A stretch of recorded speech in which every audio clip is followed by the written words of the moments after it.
This film is about living in Auschwitz. It is about one woman who survived.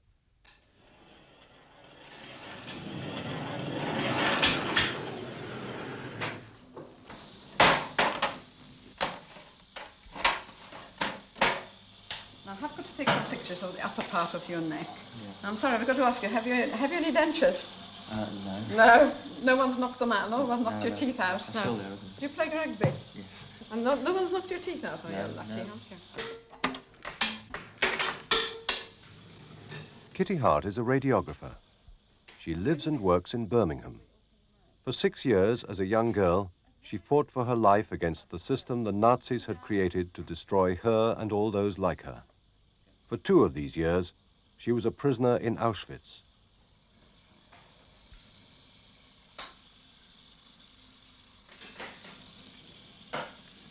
See if you haven't moved out of position.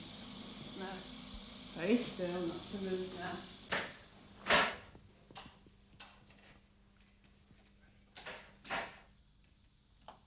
Now, after 34 years, Kitty Hart has decided to go back to Auschwitz, to try to begin to explain what happened and how it happened, and how it was possible to go on living at all.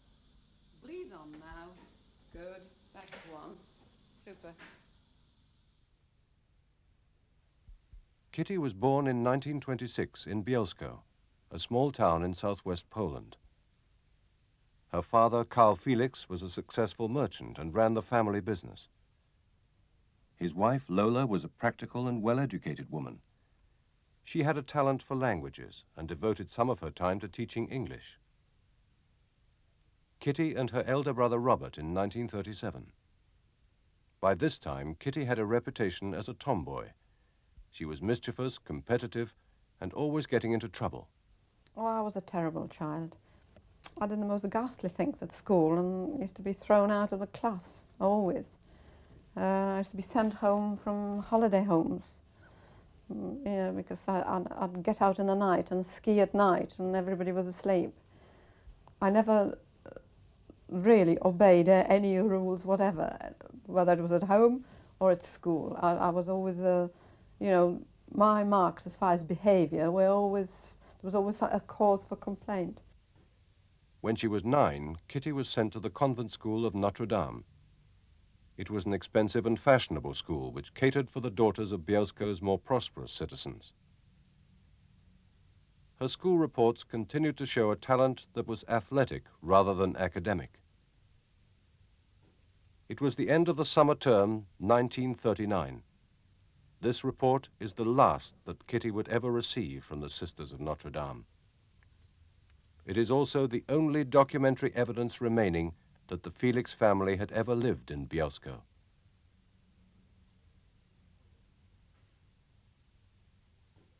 When the Germans invaded Poland in September 1939, Bielsko was immediately threatened. The Felix family fled to Lublin.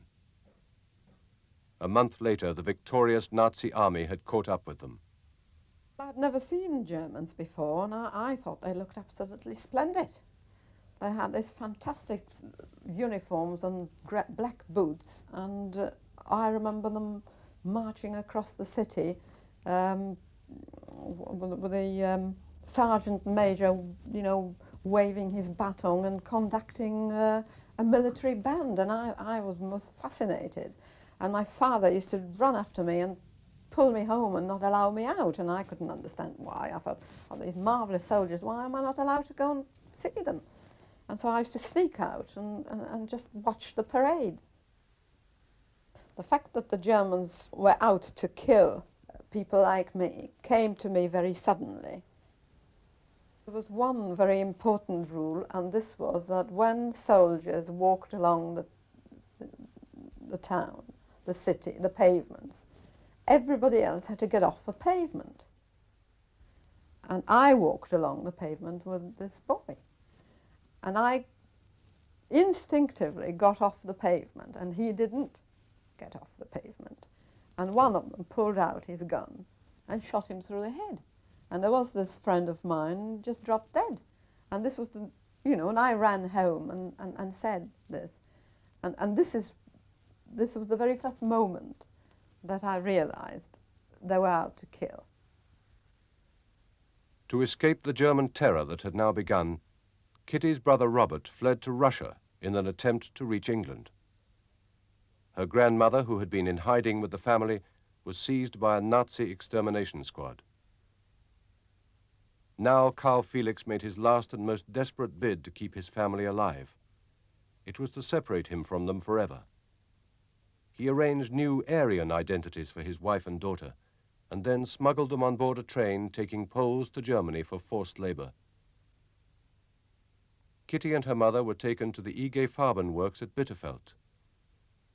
A year later, the Gestapo were tipped off that amongst the Polish laborers there were some Jews. The Gestapo people came in civilian clothes. They were not in any uniform. There was this man in civilian clothes.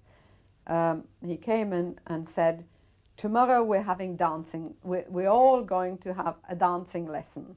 And it's just the way he said it, we knew automatically we're going to die. There was something in his barking sort of voice, you know, that put it across. Oh, he did say, you might as well say goodbye to one another, because tomorrow we are having a dancing session. And then we were taken out at dawn and put up against the brick wall, and all the machine guns were lined up, and the soldiers were there ready to shoot. And shots were fired. And my very first impression was that I had been missed, because I was facing the wall, and there were screams, and then it was very quiet, you see. And all of a sudden there was this terrible laugh from beyond, and we'd realised that they were not going to shoot us, it was just to frighten us. And of course many of us broke down and cried, and I don't remember crying. I just felt a tremendous relief that I hadn't actually been struck. From Bitterfeld, Kitty and her mother were transferred to another prison in Dresden, and it was here they got their first idea of what was in store for them. There were various rumours about Auschwitz, that whoever goes there never comes out. There were inscriptions on the walls, "I'm on my way to hell," but I didn't relate this to any hell. To me, hell was having been on the run for 3 years. And I thought, well, here we come to a place, there will be our enemy, and we will have something to fight. Kitty and her mother were transported back to Poland. They arrived in Auschwitz on April the 2nd, 1943. Kitty was now 16. She had been on the run since she was 12. Although I was psychologically ready for Auschwitz when I got there the very first time, I'm not quite sure whether I'm psychologically ready to go and face it this time. I don't know what it will do to me to see it. I don't know if I'll be as detached as I was when I got there in the first place, when I knew I had to face death or life or death. To see it now may make a very much bigger impression on me than what I expect. I would like my son David, who is a doctor working in Canada, to come over and see it for himself, because he so much wanted to see it and so much wanted to understand how people could live there. Maybe I should go back, because very soon there will no longer be people like me alive. In another 30 or 40 years, there will be no one who can actually say, well, I have seen 1, 2, 3 million people die, and I would like my son to be able to say, my mother was there, and I am telling my children what my mother saw, and I feel it is my duty to go back, even though I'm psychologically not ready for it.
feeling slightly sick inside, that's all. Oh. Just Let's go to the hill.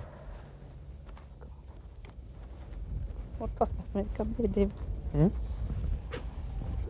Don't think I can. Oh God. Pretty vast, isn't it? I'll just wait and see. Just wait and see. Oh God, I don't know where Those are bloody hell really- I am. Now wait a minute. I can't also find my bearings here. Now, you know one of the reasons you're here, don't you? What's that? Well, just look at this terrible emptiness. Can you imagine this place full of people? I can imagine. I can imagine it's in the winter with the snow as well. Are those? That's where the fence used to be. Okay. Just let me compose myself.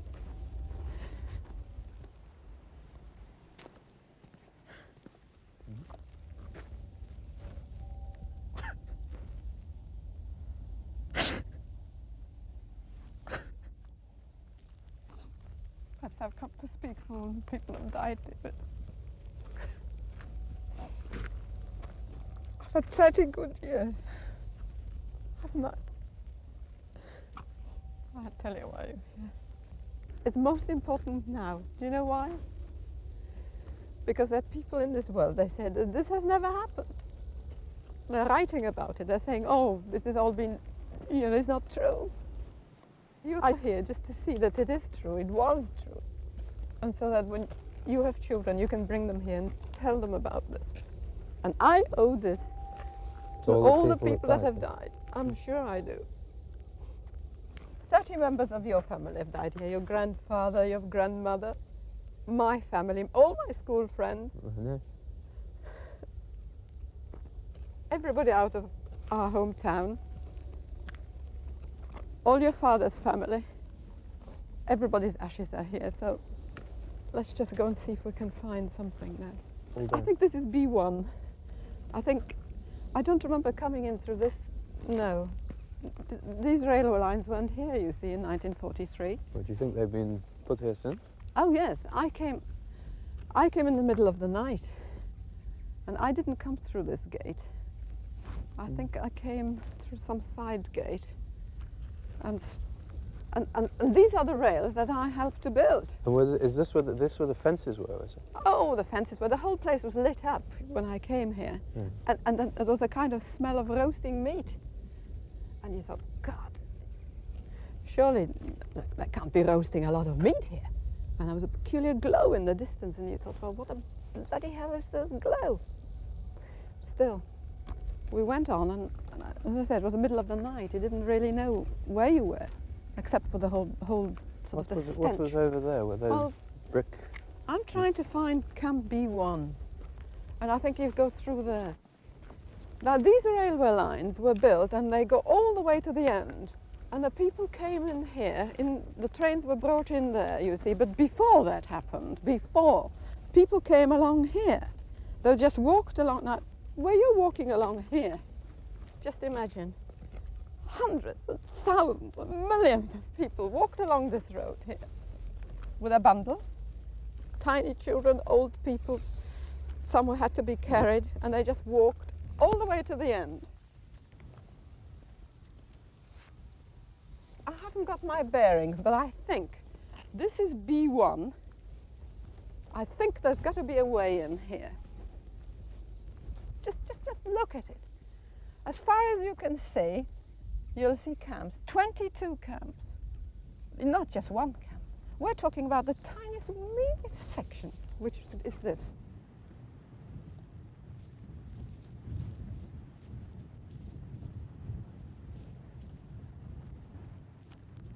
I worked on this railway. Now, the worst thing you could do was working outside, and I helped to build this railway. I actually didn't lay the rails. I carried the cement. That's why my hands are not ladylike, because I carried the cement and carried enormous big stones. And that's where the dogs came and were let loose on you, and that's where I was bitten.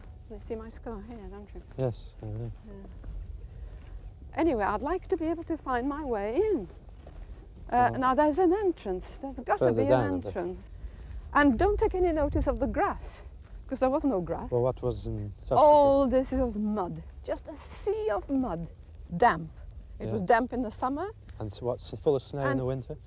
thick with snow in the winter, and it was always wet, and your feet were always stuck in the mud, up sometimes as far as the calf. So this grass has been laid since. And there was just this one road approaching through. Well, this was the main road to bring the people to the gas chambers, this very road.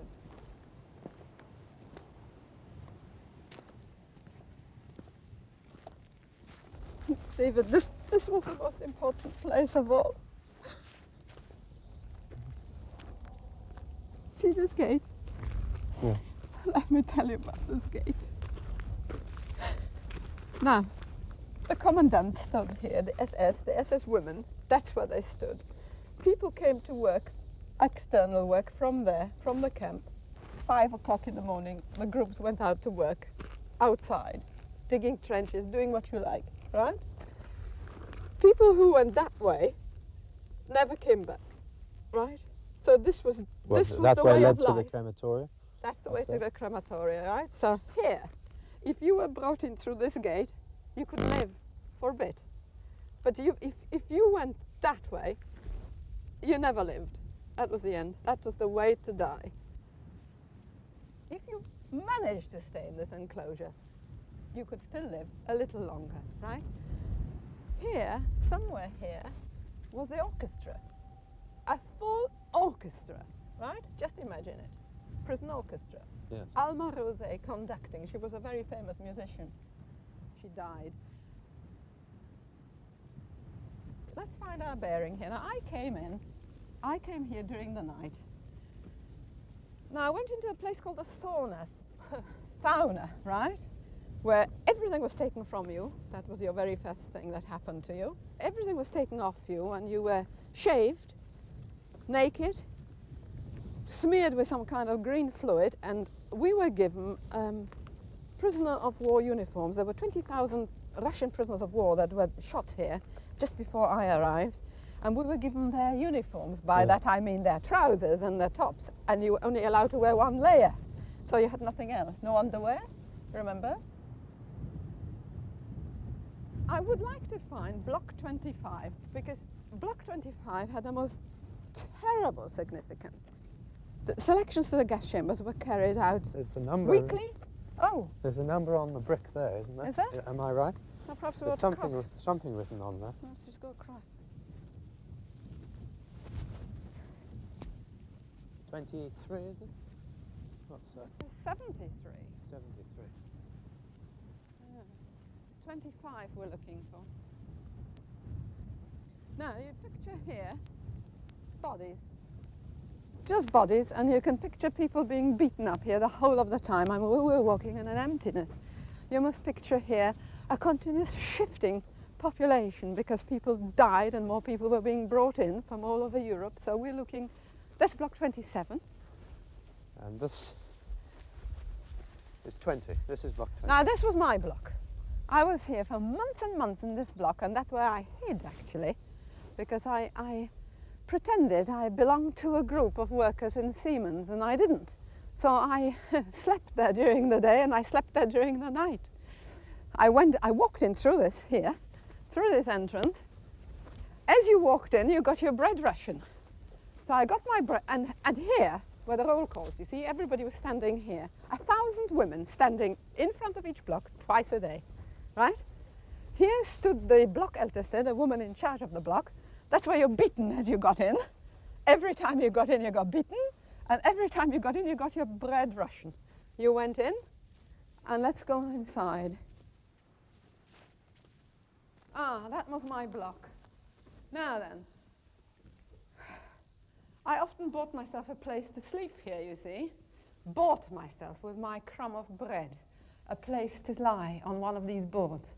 Because if you didn't, you had nowhere to sleep. You was here. Look at the mud. Just look. Yes. That's it, barefoot And sometimes. it was as dirty as it is up on Oh, it was worse, because people couldn't go to the toilet. There were no toilet facilities No here at toilet, all. there was a bucket at one end, But you had to fight to get to the bucket, or you had to have permission to use the bucket. And mostly you couldn't use the bucket, so you were lying in your own mess and everybody else's mess, right? Now, it was very easy to lose the desire to live, let me tell you, very easy. So don't be surprised when people gave up, because you live like this for just a few days without water, without food, and you're beaten all the time, and no change of clothes. And how long do you think you want to live? Exit up there, that was... Oh, that was just to let a bit of light in, but no light. It was pitch dark in here at night. Yes. Yeah. 1,000 women in here in the total darkness trying to find somewhere to sleep, right? Every night, not just one night. Now, let's just go and see here.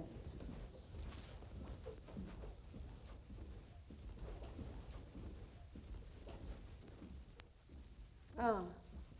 Now then, sometimes there was a bit of water here, but 1,000 women trying for a drop of water. Now, I don't remember this because I never, ever managed to get as far as this. I washed in my urine, David.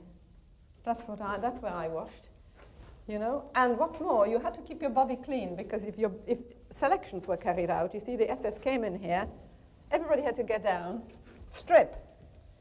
And then they looked you over, and if you were dirty and you had some sort of, and even if you were too thin, your number was taken down, and you never heard anymore. You know, this was the end. You thought, oh, they've just taken your number for some reason. Perhaps you get a flogging. But it wasn't so. A few days later, all the numbers were called out, and you were taken to block 25. Anyway, that's where I lived, David, for 2 years. No, not quite. I'm exaggerating, 1.5 years. Now, in the mornings, 4 o'clock in the mornings, you were driven out from there, and you stood here.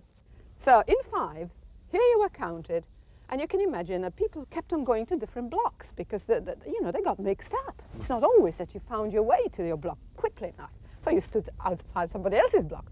Oh boy, if numbers didn't match up, you stood until the numbers matched up, sometimes 3 hours, 4 hours, right through the night. In the meantime, bodies were lying along here, you see, because people just collapsed and died.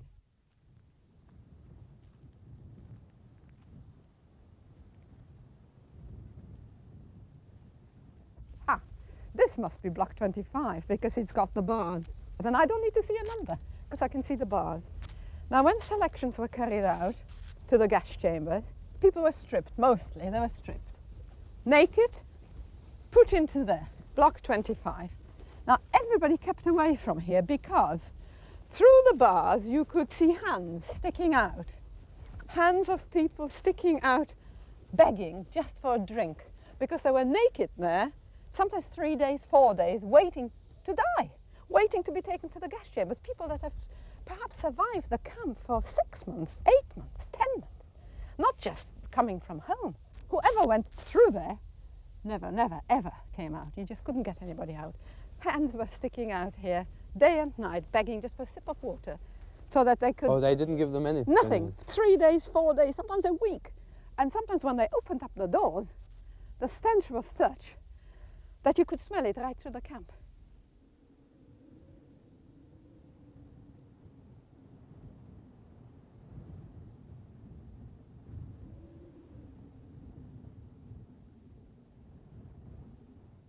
A lot of my friends, when they could no longer live, went on the fence. And when I say went on the fence, the slightest touch of the fence and you'd committed suicide. And if you touched this person, you committed suicide too.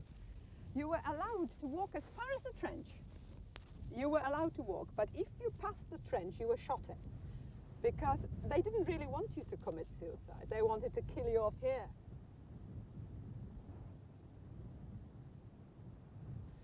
Now, I think what we ought to do, I must tell you about the toilets. Because when I came here, there were no toilets and there was no water. No water whatever. Eventually, they laid on water. You see, when I came first, there was no water. But the prisoners built everything, of course, in here. So all you had was your tea that you got in the morning, and that if you could drink it, which I couldn't, because every time I drank it, I had a diarrhea. So I couldn't drink it. I used to wash myself. I don't know, it was dark blue and it contained bromide or something to poison you. So I didn't drink it. So there was no water and there was absolutely nothing. No soap, no water, no change of clothes. You soon lost your will to live, David. It was very, very easy, believe you me. You see, I had realized one very important thing. One of the best things to do in this camp was to do nothing. just be invisible, just, you know, hide. I mean, there were 50,000 to 100,000 people here, so you could hide behind people if you were small, insignificant, invisible, as I tried to be. But the other thing I found is one of the best things to do was to carry bodies. Why? I mean, it was very hard work, but A, you worked inside the camp, you didn't do external work, you see, and B, the dead body had a ration bread, piece of bread. The dead body had one change of clothes, and it wasn't any good to this dead body, was it? I mean, I don't have to feel guilty about this, do I? That's true. Well, but this is what I thought. Well, I'm not doing anybody any harm. I'm taking this piece of bread from this dead body, and I'm taking this one pair of boots, and I can sell it. And with this, I can buy myself a place to live. I can buy myself a place to sleep. So this, there you are, I'm right. This, there you are. The washing this basins. is a wash. That's it, it's here. Now, the water was here, and you couldn't get in, because in charge of this was some ruling prisoner with a whip, right? Now, how do you get in? If you want to be beaten up, you could have got in, you see.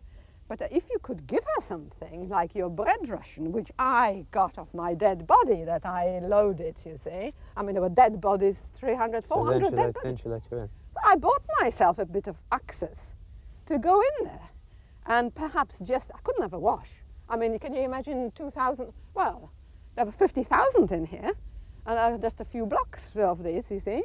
Everybody had to pile in there. You had perhaps half a minute to get in there and get out. So how do you wash?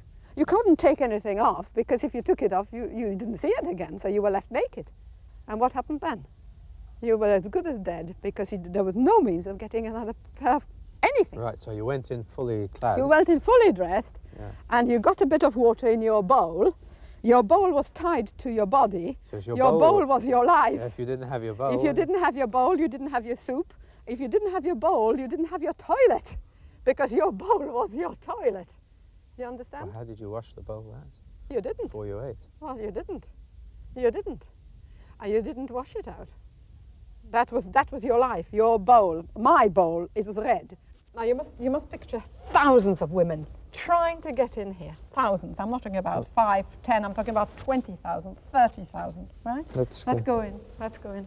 Find the See? nice. Show me. There seems to be a Oh shoe my here. God. Oh God. Now that meant life or death for somebody, I can tell you, because all you had were wooden clogs. I had wooden clogs all the time. To have a pair of leather shoes would have cost you 15 days bread ration. So either you ate or you had your pair of shoes. Didn't matter if they were like this. They were leather shoes. God, leather shoes. Absolutely fantastic thing to have in this place, a pair of leather shoes. You know, and if you took them off at night, you never had them again in the morning. So you slept in your shoes. You slept in all your clothes. I slept in my clothes about 12 months. The very same clothes. You know, if I had managed to get 2 layers, well, I slept in 2 layers. Mostly I had paper stuffed inside, because I worked newspaper?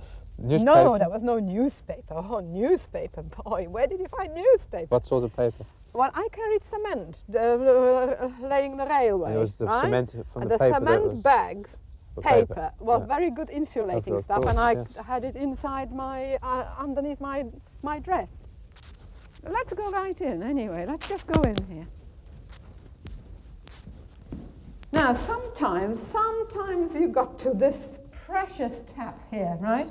Where water dribbled out and you had a little bit of water and you took it into your bowl and then you washed, or you drank it, because there was nothing else to drink, so really for drinking. If you could get to Was a it tap, clean water, was it? Oh, you didn't worry about clean water, it was wet. I mean, in the winter, I didn't worry about water because I ate the snow, and I washed with the snow. But during the summer, sometimes it was boiling hot and you needed a drink.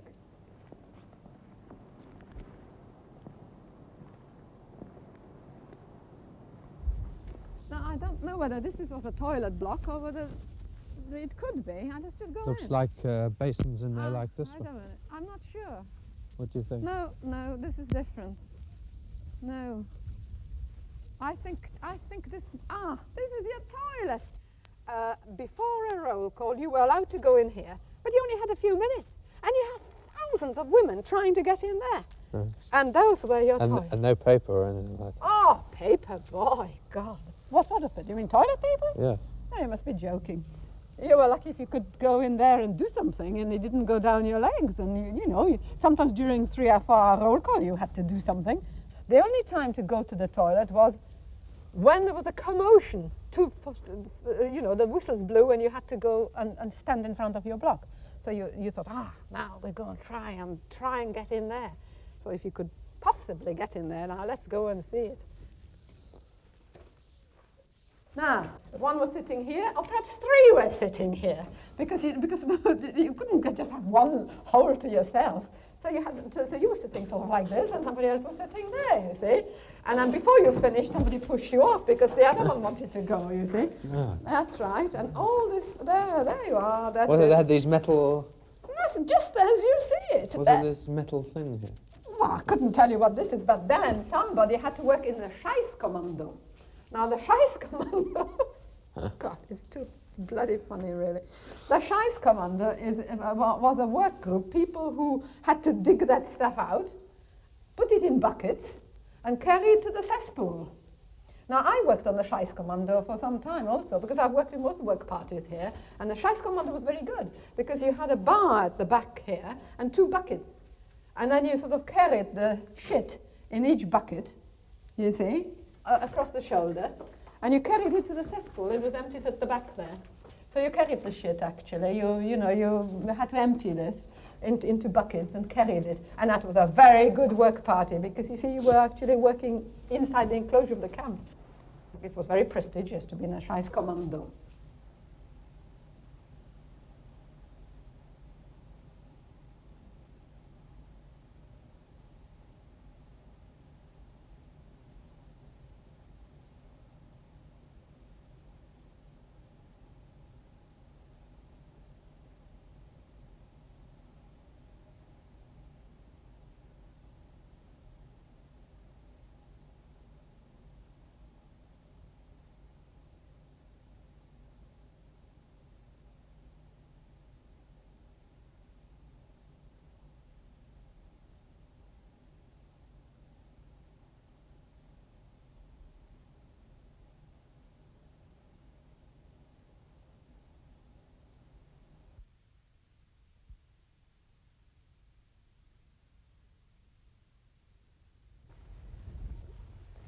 Somewhere there must be some wooden hut, which was the quarantine. Now, that's where you were initiated into the camp. Now, the quarantine block was just a stable with 1,000 women inside.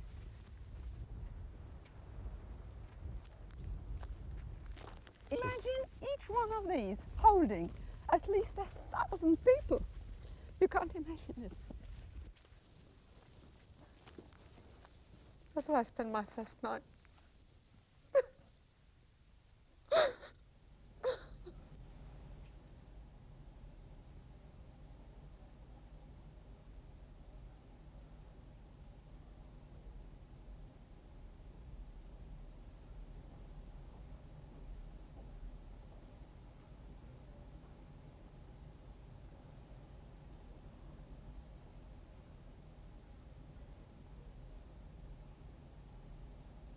Now, my first night was spent here in one of these somewhere, and I don't think it was on the top. I think it was somewhere in the center. It was best if you could lie on the top, because at least you had a bit of air. But you see, sometimes you couldn't. You had to lie down there. There were about 1,000 people in here, 1,000 women. They had already been in here a few days, and some were dead, some were sitting on here.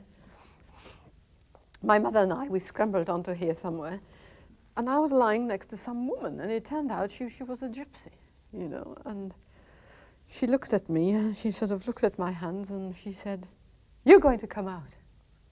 I thought, oh, yeah, what the heck is she talking about? I'm going to come out. She looked at my hands, and I think it was a psychological thing. It stayed with me really right through. I kept on saying, this gypsy said to me, I'm going to come out. I've got to live because she said so.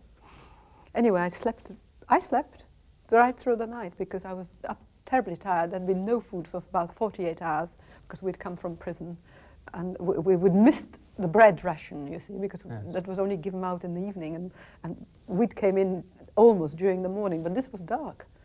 Anyway, I think the day had to be spent outside, but the evening was here, and I'm talking about my first night. And I slept next to this gypsy, and I was terribly cold at night, you see, and because we only had one layer of clothes, and those were the Russian uniform, just a sort of a khaki affair. No, my head had been shaved, and then, I'd never been without hair, so I was terribly cold. And I didn't know why I was so cold. And then a whistle blew, and everybody started rushing out this very first morning. And I shook this woman, you see, and she was cold, you see. And she died in the night, and she was dead for some hours, and this is why I was so cold, because she was dead. Yeah. And so I said to my mother, I said, now look, she's dead. I know what has got to be done. We've got to have her clothes, and we've got to have her bread ration if she's got one, because it's not good to her. And then it came to me that this was the way to live. You must have it off the dead. And this was the principle that I adhered to all the time, that you must take off the dead. You must never, never take anything off the people that are alive. But it's yours if the people are dead. You must take advantage of this. Yeah. And so my very first things, I stripped this gypsy, I stripped off everything she had. And so both my mother and I had almost immediately a second layer of clothes and a second bread ration when it was necessary to have. Now, let me tell you, the hospital blocks were exactly the same. This is what made me cry, because the hospital blocks were like this, and all that remains over there on the hospital compound are the chimneys. But my mother was in charge of this gate at some nights. And the purpose was not to allow anybody out, because everybody, especially the sick, tried to get out. But I've got out one night. I got out because I was determined to heat this bloody thing up. And how did you manage that? Well, I saw a heap of wood, and I crawled along, and I got this piece of wood. I got as far as I got in, actually. But of course I was followed, and I think I have told you before, I had a public flogging, 25 strokes. And the whip wasn't just one whip with one piece of leather. There were about 25 pieces of leather. So every time you had one stroke, you already had 25. So this is why I have got 1 or 2 scars where my flesh just opened up. But anyway, nonetheless, many, many times we achieved the thing and heated this thing here. I'm not sure whether this is this end or the other end, but one end you could actually heat it. Yeah. Now, when you did heat this became lukewarm. So then people used to sit all then you were sitting along that, but that didn't last very long. So this was the heating channel, but it rather shook me, because I've spent many nights sitting on this heating channel, actually, when I couldn't find anywhere to sleep.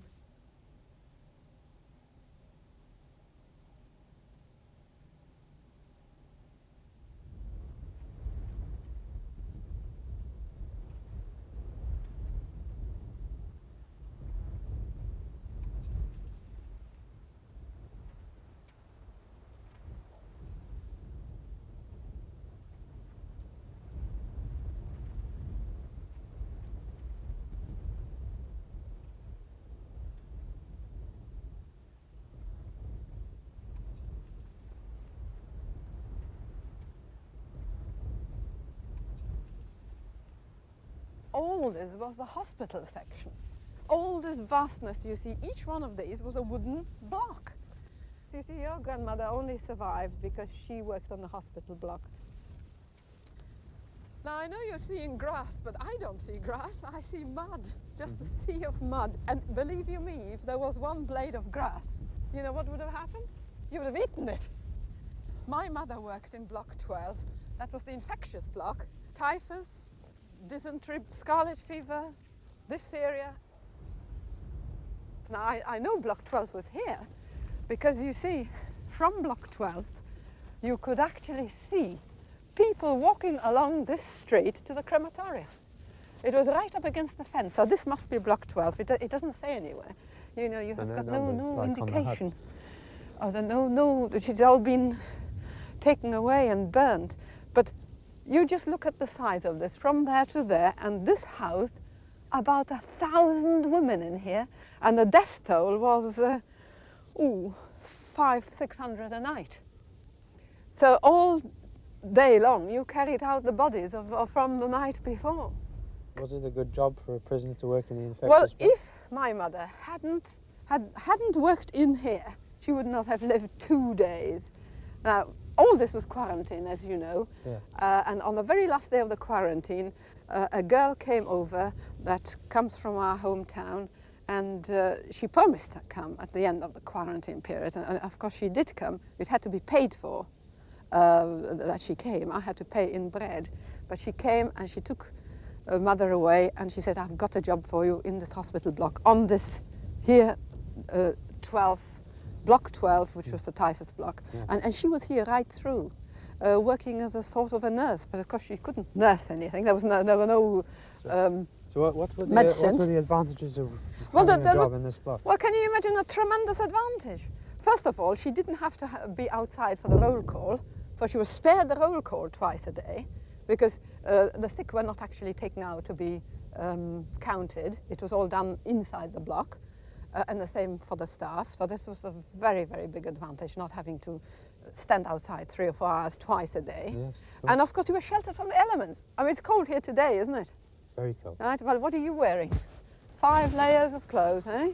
Quite a few. Right, well, you'd imagine people in this here working when it snows, when it rains, when the sun is hot, in the summer and in the winter, 1 layer of clothes, the same layer of clothes day in, day night, unimaginable. wet, Yeah. in the wet, and That's you couldn't fine. take your clothes off, so it was in order to live, you had to find some way of working indoors, inside, or even inside the camp was better than external. And how long did my grandmother work on this? She was here block? almost throughout.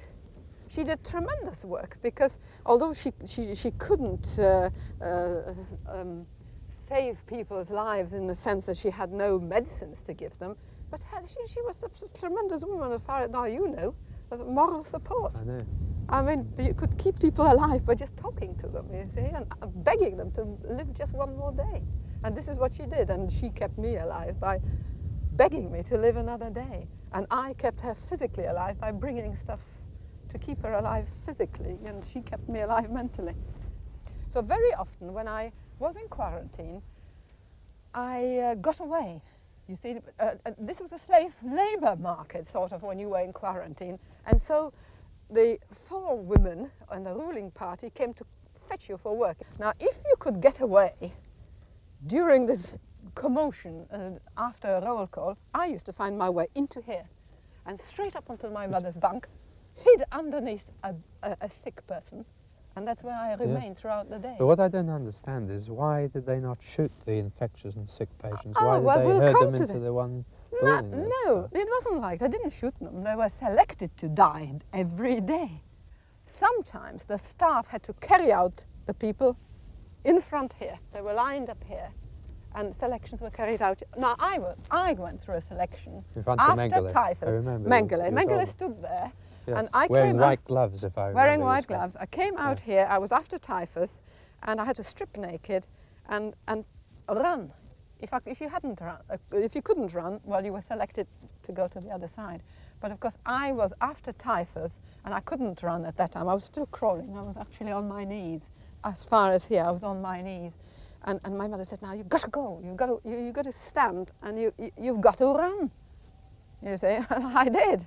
I ran in front of him, and then he pointed that way. So I lived. You're a doctor, you know what happens during typhus, but you are mentally deranged. This is part of the symptom of typhus. I was mentally deranged for about 3 months, I think. And one of the symptoms was that everybody had hallucinations and imagined that at the bottom of your bed were all these fantastic fruits and juices, and nobody wants to give it to you. And I used to scream, apparently, and my mother had to strap me to make sure that I stay on this bunk. And one day there was a selection. Actually, Mengele came in, and there was a selection Within within the the hut. Yes. And my mother took me, put me underneath a straw mattress and put another body on top of me. I was unconscious at that time. So she saved your life. And she saved my life because everybody that Yes. was lying on the bank, on the bunk, was taken to be gassed. Everybody. And if I hadn't been underneath, well, I would not have survived. I began to recover from typhus, but my health just didn't pick up. And I was completely deaf. And a prisoner doctor decided that the only way to get over this deafness was to pierce my ears. But of course there were no instruments, so there were 2 knitting needles, and they pierced my ears with I knitting remember needles. you telling me that. That's right. Yes. Now then, I was ready to be thrown out, you see, and I would have had to go back onto external work. And it was, again, buying your way into some sort of position, and eventually I managed to buy my way into stay and work in the infectious disease block. In the infectious, no, in the dysentery block. I think I worked, which I think was the next block, the dysentery block, and after that was the TB block. Yeah. Now I stayed and worked here. I worked as a putzerka, which was this sort of an orderly carrying out bodies, and that was very, very difficult because bodies were on the top bunk, threw it down, pulled it all along here, and then the lorries, and then all the bodies were just sort of heaped up, you see. You got quite accustomed to bodies just lying heaped up, and then we had to load the bodies. 2 people loaded the bodies. Just give me your hands and I'll show you. You should do like this. Yes. 2, 1, And then throw. 3, throw. Yeah, That's yeah, it, and I the see. bodies were loaded on, Yeah. right? Now, I stayed on like this for some time, and lots and lots of my friends came in, and I nursed one of my cousins. On my father's side came in, and I nursed this cousin, and she died. Yes, I remember That's my right, she grandmother died, telling me that. and 1 or 2 aunts of mine that died here on this block and on that block. And then I had 2 friends that we'd saved from a selection from prison, two girls, 2 sisters, and they had survived already 8 months, you see. And one day Mengele came in and he said, the whole block's going to be emptied. Everybody out. So all the staff, I was staff by then, we had to ring this area. I think it was this block over there. We all stood around here. We were standing around. They brought all the people out, and we were standing holding hands, you say, like this, so that they couldn't escape. And all the sick, even the convalescents, they were well. They were already well. Why did he want to clear the block? He wanted to clear the block because there were lots of new sick ones coming in. So he cleared the whole block, and everybody had to be loaded on, and I had to load my friends on. And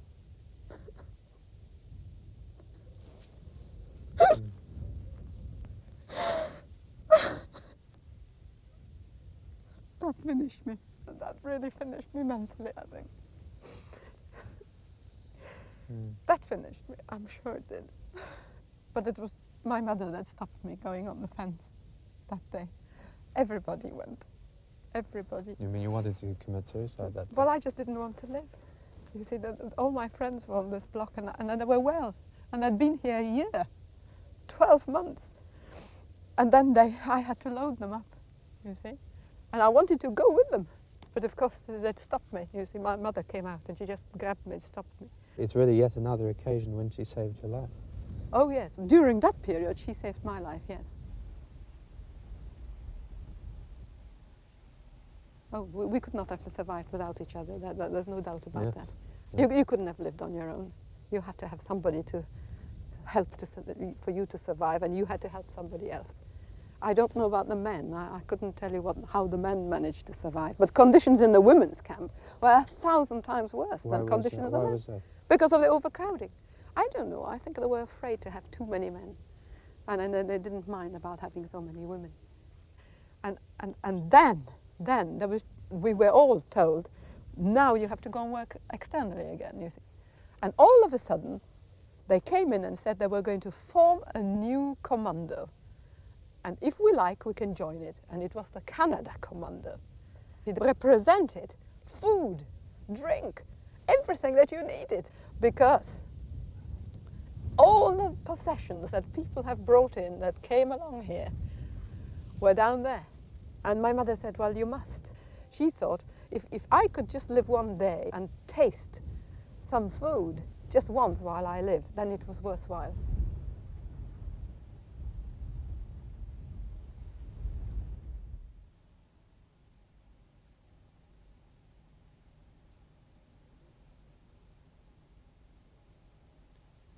Early in 1944, Adolf Eichmann visited Auschwitz and ordered the camp commandant to prepare for the arrival of even greater numbers of people for extermination.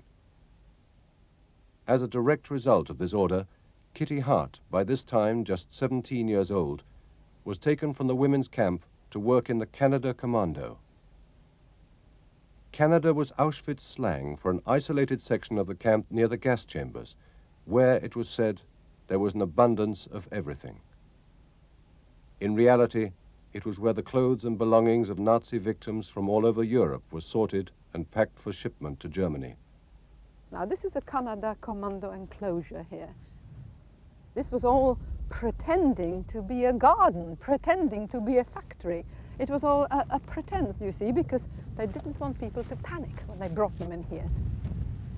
This patch that you see here, this piece of grass, was actually lawn. Along here was a fence. Beyond this fence, along the road, walked the people either to the sauna to live, or they came the other way from the ramp and to the crematorium over there, which is crematorium 4.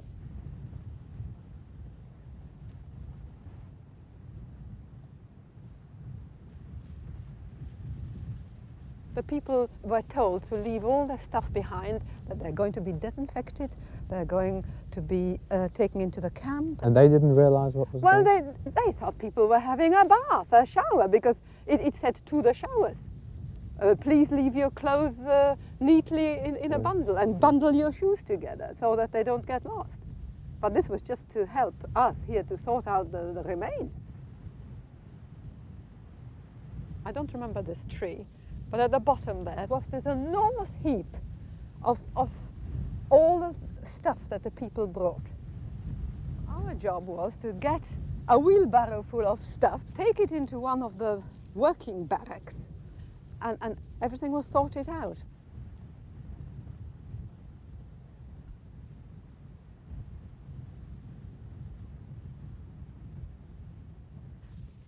Yes, well, I think these are the remains of the Canada Commando huts.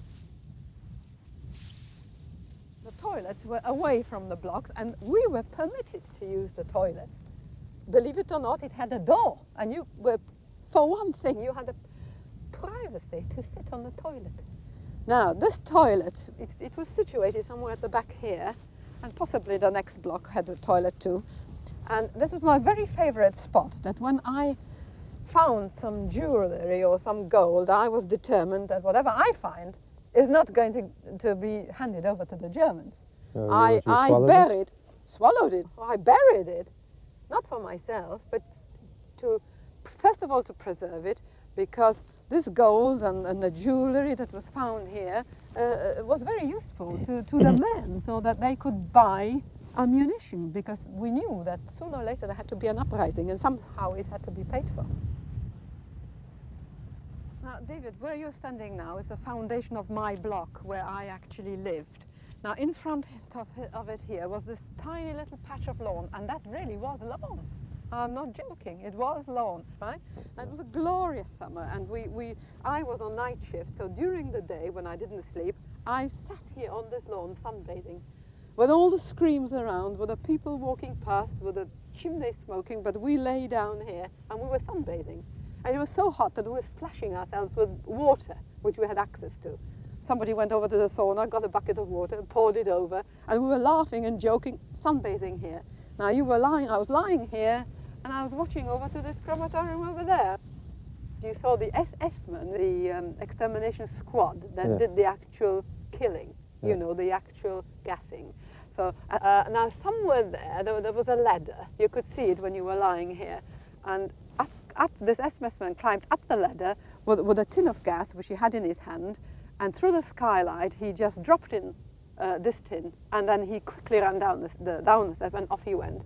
And then a few seconds later you heard a sort of a muffled sound, and those were people actually suffocating. Yeah. And then all of a sudden it was quiet.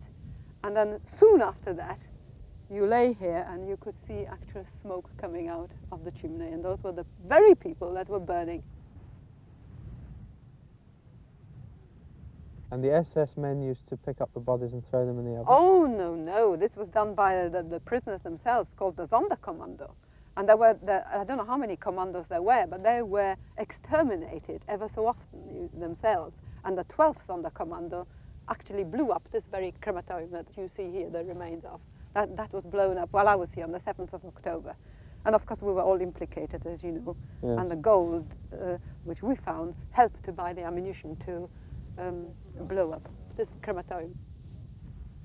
And do you think I could believe that there were people actually burning in there? I couldn't believe it. Can you believe it? No, but people were burning and you could hear them scream, but you still couldn't believe it. What did you think was happening to them? Oh, I knew, but I made myself believe that I didn't know. I didn't want to know, because if I did want to know, I couldn't have lived one day, could I?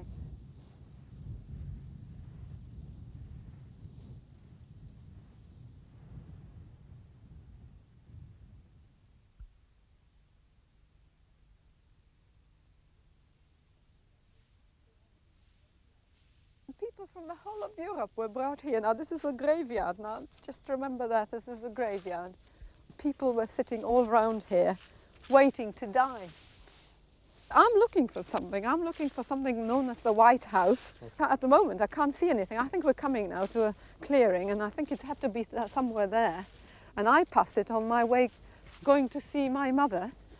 And I think it's got to be somewhere here now. Yes, I think we're coming out of the wood. My mother had typhus at that time, and it was most important for me to have got into the camp to get some medicines and buy food for her, because at that stage I saved her life and life of many of my friends, and it was only possible if I could bring stuff in. This was arranged by our couple because she was friendly with the SS woman, and it was quite a sort of a reasonable SS woman who took us around here because she thought she'd give us a treat and a walk. You see. Yeah.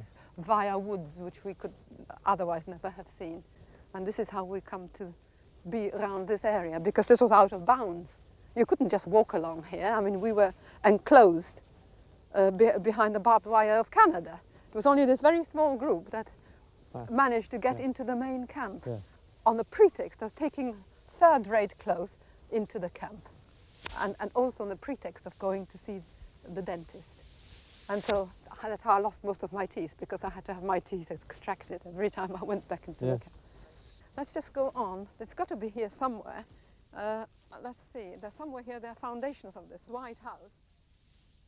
When you passed this White House, all you heard was the machine guns? But no, pistols to the neck. So people were lined up, going in, and were shot into the neck. Yeah. Now the next thing was that these bodies were burnt in certain pits. Yeah. At a later stage, during 1944, when all the gas ovens were full up and they couldn't cope with the amount of people being brought in here, they burned bodies, they burned people live in the pits.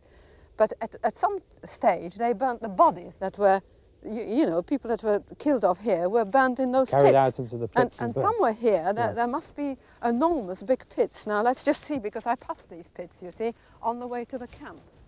And I think I think they might just be down there. Let's just go and have a look. Yeah, I think so. Yes, well, that's a pit, yes. Yes, I'm quite sure. Now, this is where people were burnt alive, David, just believe it or not. Now, if you were brought in here and you would have seen all this beautiful wood, you're seeing it now in the autumn, but in the spring, with flowers all round, girls lying on the lawns there, and perhaps even having some bit of music and laughing, would you think you were going to die in this pit here? It's only when I heard them scream did I realize they were actually burning. So I can't cry over this anymore, I'm afraid.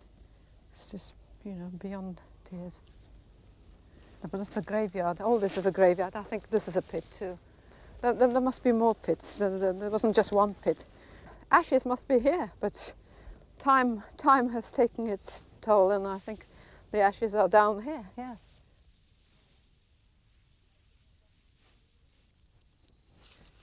Look at this. This is ash. Can you see it? This is ashes. Look. These are body remains. This is bone, all right. Put the trabeculation on the bone. Can you see those? Well, we shall wash it and then you will see if it is bone, but I think it probably is, yes. This represents a small proportion of the 4 million from perhaps your grandparents. Perhaps.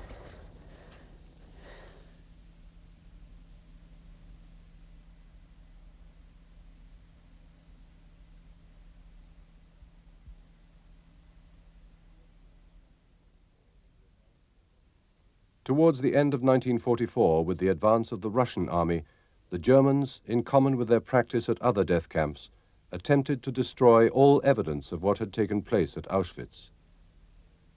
Surviving prisoners began to be transported to concentration camps inside Germany. David, you asked me how many times did my mother save my life? Yes. Well, I will tell you when she really saved my life. And that was, she was working over there in the hospital block, as you know, and I was working in a crematoria. Yes.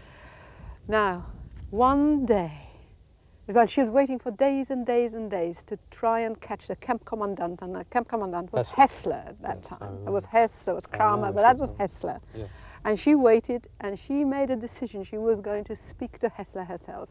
Now, this was the greatest feat that you could imagine of heroism for an ordinary prisoner to be able to get near an SS commandant. Now, she waited apparently for days. Now, I didn't know all this because I was working in a crematoria. And somewhere here, he came along, and she ran out from one of these huts here. She must have been hiding at the back of this last block. And she saw him. And of course, he wasn't on his own. He was surrounded, and there were by the ruling prisoners, and you couldn't get near. You had to speak via the ruling prisoners. Anyway, she apparently came up here, and she said, "Prisoner number 39934 begs to speak to the camp commandant." And he apparently just stood, you know, he was a bit surprised. An ordinary prisoner had come to address him. No. Yeah. And he said yes. And she then said, "My daughter has been working at the crematoria for 8 months, and now their transport's leaving, and I would like her to come and join me on the transport." Well, he didn't say yes or no. He just said, "Give me her number." And she said, 39934, dismissed. And that was it. And I never heard any, I didn't know this, you see. But this saved my life. He saved my life. And how he saved my life, I will tell you. Because I worked in the crematoria, and there was this enormous uprising, and I was there when the crematoria were being blown up. And we were all implicated in this. I mean, we were responsible to some extent for the blowing up of the crematoria. Yeah. And there was an enormous inquiry. And during roll call, one of the SS women came in and called 39934. And of course I thought, right, now I'm going to be killed. Because I knew I was implicated. I had a lot of gold and jewelry. It was all hidden and buried. And somebody must have seen it. So I said, oh, bye. You know, everybody knew I was going to die. But instead, she said to me, "You're going to B2. B1, So sorry, Hessler B1. saved your life. So the camp commandant saved my life. Why do you think he because did that? I don't know. He just sent a message, "Get prisoner 39934 to come back here." I don't know. It's the way my mother spoke this perfect The Germans German. admired heroism. didn't They admired always? heroism, and they admired the fact that she spoke the most perfect German, and she came in a most civilized way. And she didn't beg. She simply said it straight out. She didn't crawl. She was very determined. She said we'd been here almost 2 years, and he was impressed by this, that somebody, especially an old lady like her, old, well enough 55. for 50s, Yeah. could have lived here so long. He was impressed, I think. Yes. And so my number was called out, and I have not met anyone from this particular Canada commander that is alive, because I think following this inquiry, they were all gassed. And so I think I'm the only one of this particular Canada commander that is alive today. The freight trucks and cattle wagons that had brought so many men, women, and children to the gas chambers now began to take surviving prisoners away from Auschwitz. But leaving Auschwitz didn't bring an end to their suffering. They were shunted from one overcrowded camp to another. When there were no trains, they were forced to march over hundreds of miles in conditions of deprivation and brutality worse than anything they had experienced in Auschwitz. Kitty left Auschwitz in a freight truck on November the 11th, 1944. It was 1 month before her 18th birthday. Of the 100 women who were transported with her, only 12 were alive by the time liberation came in April 1945. Amongst those 12 were Kitty and her mother.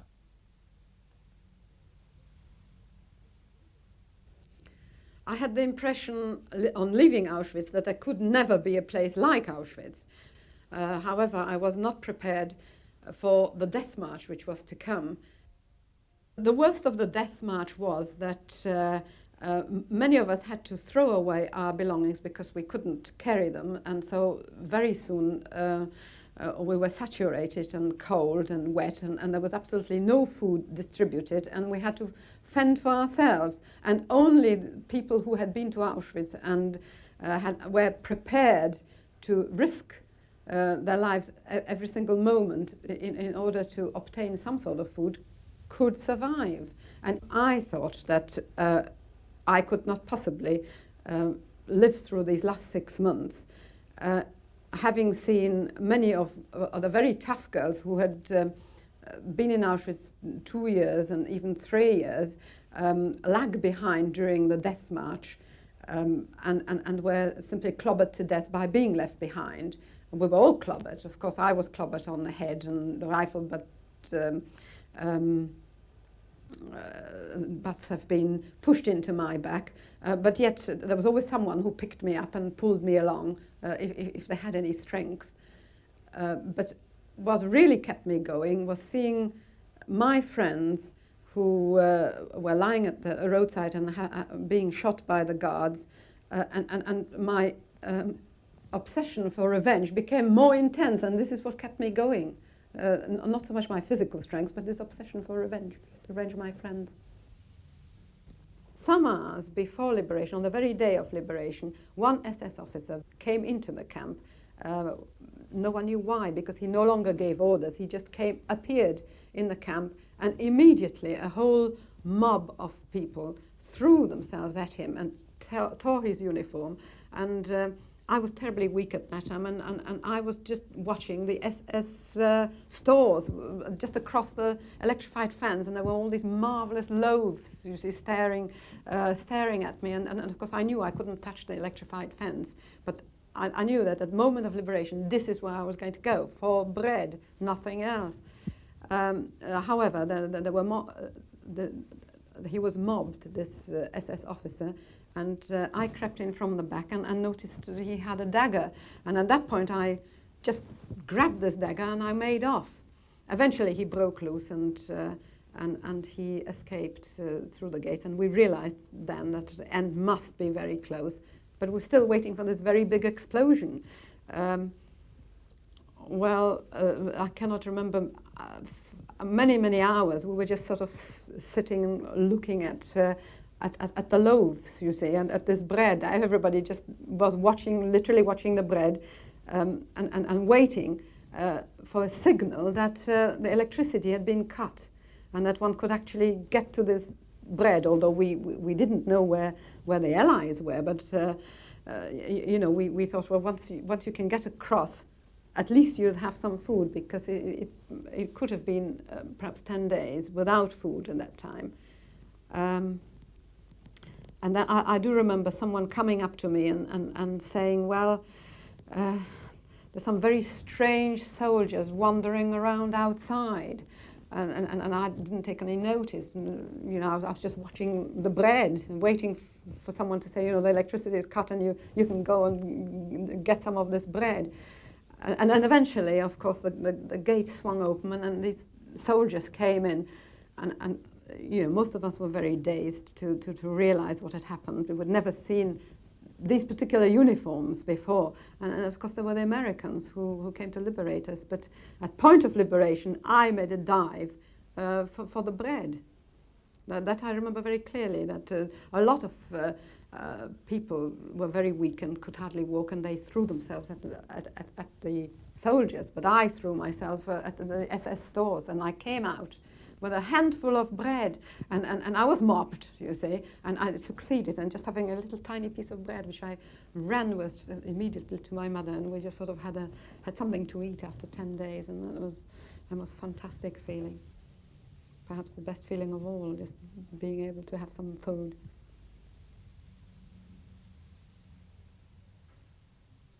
My intense feeling of revenge wouldn't leave me, and I felt it wouldn't be satisfied until I actually used the dagger and killed the very first German that I would come into contact with.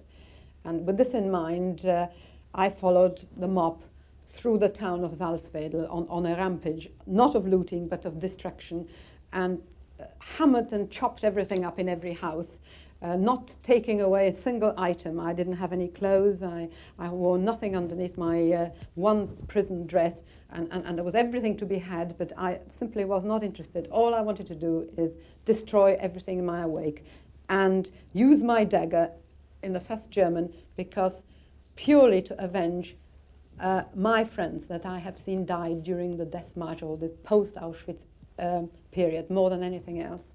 This was so intense, and having got into a house, the place looked deserted. Of course, the population realized that there was a small concentration camp outside and they had disappeared. But we ran into one house which appeared empty, ran into the basement where you could hear sound of voices, children crying, and there was a group of people, and children were huddled in a corner. There was a woman and I think there was a man and a mob of people, and we all rushed into this basement, and I had this dagger, and everybody said, "Now come on, you know, here they are, you're going to kill them now." And suddenly there I was, and so I found I couldn't actually throw this dagger. And in this split second, it came to me that, well, if I was going to use this dagger, well, then most certainly the Germans have succeeded in influencing me, and I'm no better than they are if I was going to use this dagger in exactly the same way as someone may have used on me. And I saw this group of people in the corner thinking that, well, perhaps they are innocent, and I was in the same sort of situation not so long ago, huddled in a corner, frightened. And there was all this mob screaming behind me, you know, we'll throw it. And so eventually I threw it, and it hit a door, and I threw it the other way, and I threw myself to the ground, and I found a tremendous sense of relief, because in this split second I suddenly realized, well, it changed me into a complete different person. It fizzled out, in fact, my desire for revenge in this split second.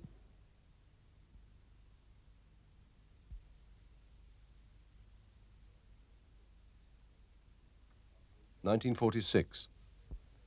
After a year of working as interpreters in a displaced persons camp in North Germany, Kitty and her mother set out to create a new life for themselves in England. Of their old life in Poland, nothing remained.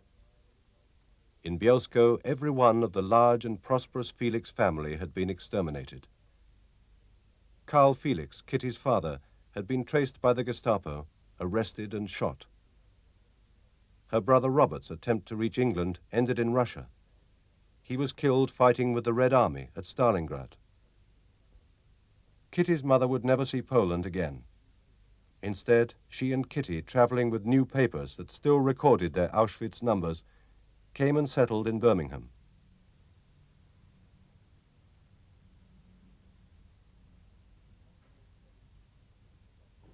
In 1947, Kitty took up radiography at Birmingham's Royal Orthopaedic Hospital. At the Polish Club, she met Ralph Hart, a Polish émigré who had arrived in England just before the war. In 1949, they were married. In the 50s, there were children, David and Peter.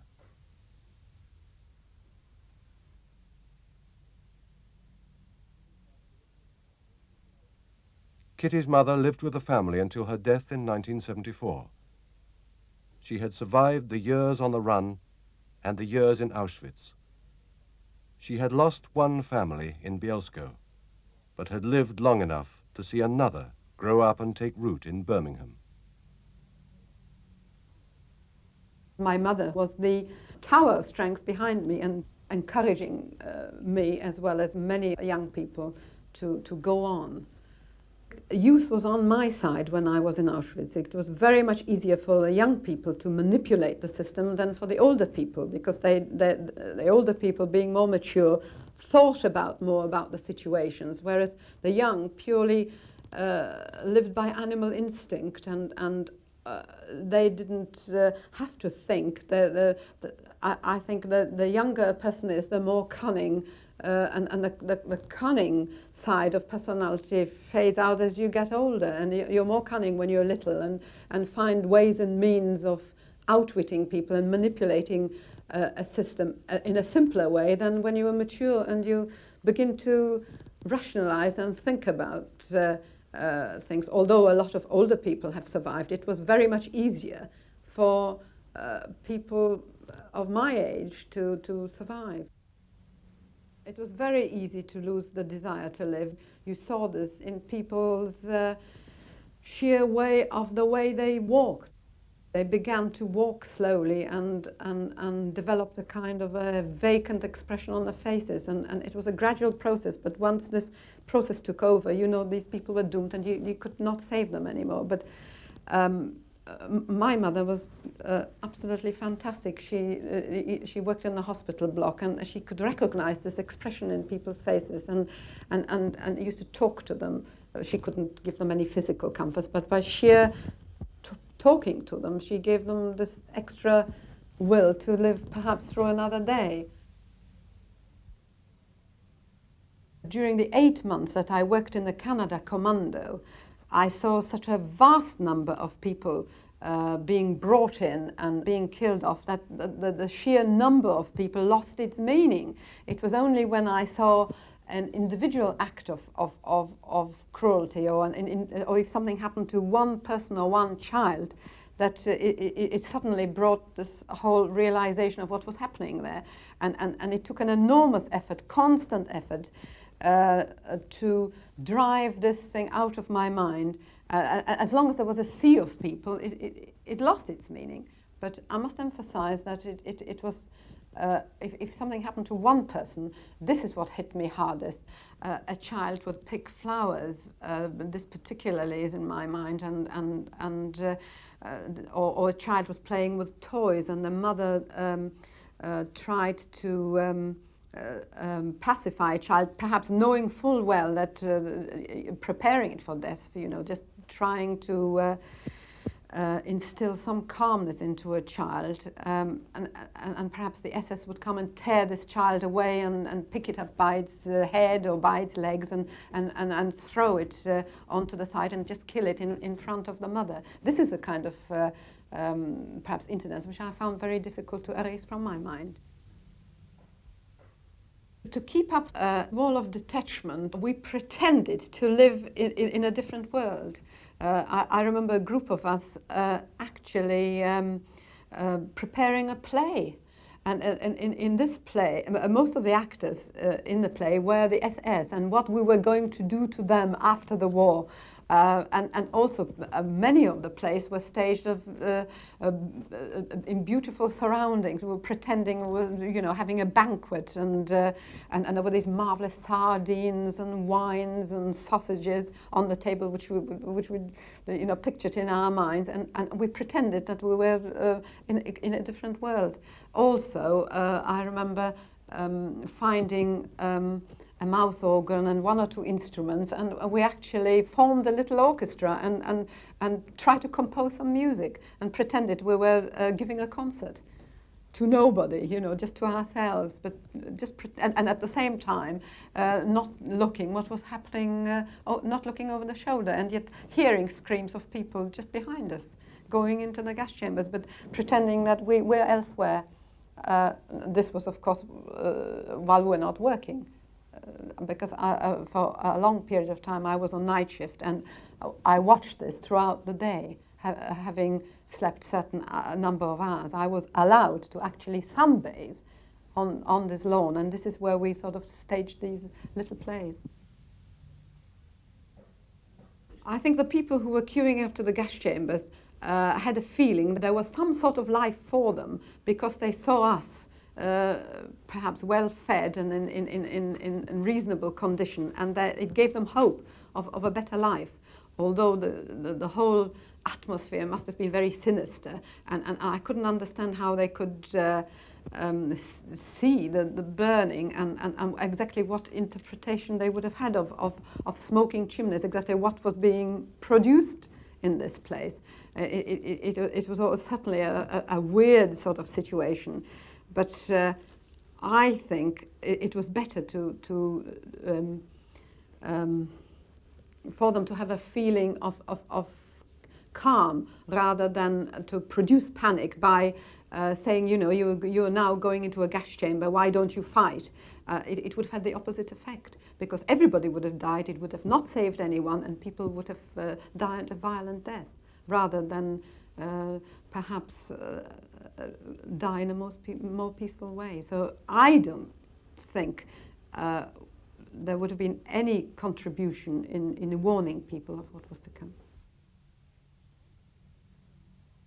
I saw the people go in at one end, and I saw the ashes at the other end. I saw the smoke coming out of the chimneys, and I could smell the burning flesh. And yet I kept on telling myself it wasn't really happening, because I could understand that if you were going to take it in,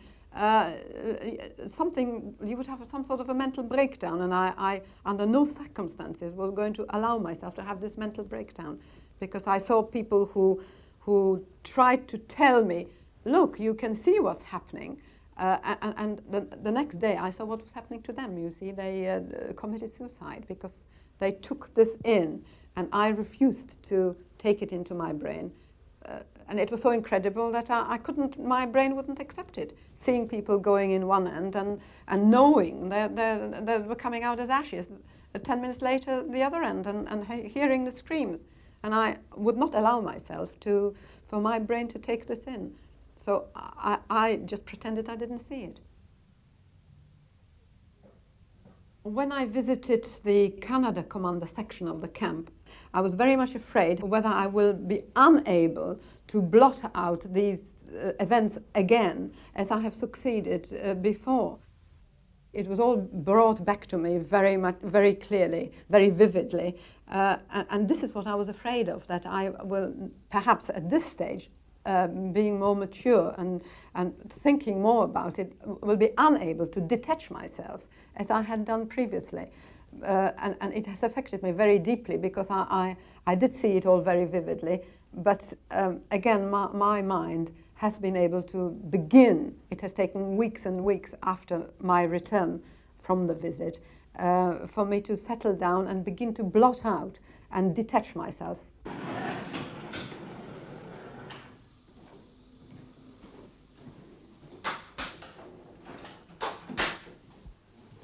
Looking back at Auschwitz, for me it was a worthwhile experience, something that I wouldn't want to go through twice in my lifetime, but something I'm extremely grateful I haven't missed, because of the things it had taught me and the things that I can apply to my everyday normal lifestyle. Have I x-rayed you before? No. Are you sure? I thought I've seen you before. No. Pardon? I've got a familiar face. It's just that, you know, if I've x-rayed someone before, I can usually tell, even if it's sort of been, 5 years ago. Everyone looks different somehow. Nice and still, okay?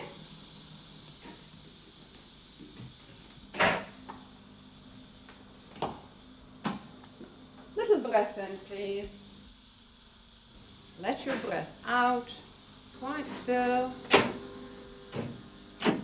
Breathe on now, good.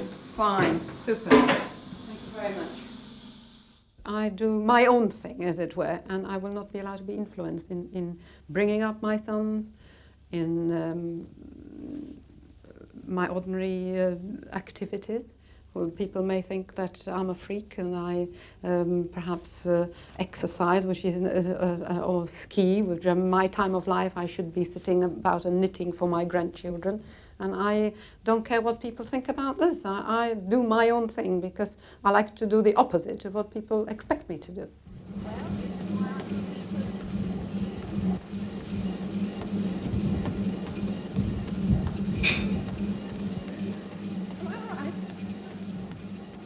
Well, I think another reason why people think I'm an oddity is because of my extra activities that I tend to pursue, such as I always feel I have to have a challenge and I have to beat a system. And if there isn't anything to beat, well, I'll look for it in order to beat it, no matter what it is. Even if it means beating my own ability, physical ability to do a certain physical accomplishment. For instance, I have to prove to myself that I still have a certain amount of self-discipline. And I always have to set out to prove this to myself. And I can only prove it by doing the things I do not like doing, necessarily. But I feel I must do them in order to have this self-discipline and retain it. And because of this, I do enormous amount of physical exercise, which is very often quite unpleasant, and I don't like it. I do it first thing in the morning when I most certainly don't feel like doing it, and I set myself out to do almost the impossible by saying, well, today I must do 100 knee bends, but tomorrow I'm going to do 200, even if it kills me. But I prove to myself it's got to be done because it's good for my mind, for self-discipline. Or I will swim a mile knowing it's the most boring thing to do, but it is a way of proving that I have still got this discipline.